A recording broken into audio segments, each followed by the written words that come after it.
خلي مرة خلي مرة مسيرة ومطالب المسيرة. المحافظ يقدم استقالته ويتقبض على الجناه والكنيسه تتبني والمشير في ايده كده يعمل كده.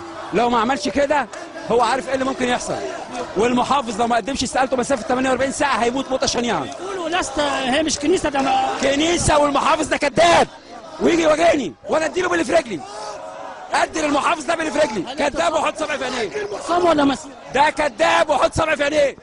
المحافظ ده كذاب وحط صبعي في عينيه. هو اللي ماضي على القرار. هو اللي ماضي على القرار والقرار معانا ورق وموجود وممكن نديهوله. والدوله والمشير قاعد على الكرسي وعارف انه دي كنيسه وعارف انه دي قرار يبنيها احسن. بقول للمشير حل المشكله بسرعه احسن. بس هيوجد اعتصام ولا مسيرة؟ مش هنفك الاعتصام. الله غير لما كل حاجه تتحقق. لازم المحافظ يقدم استقالته فورا.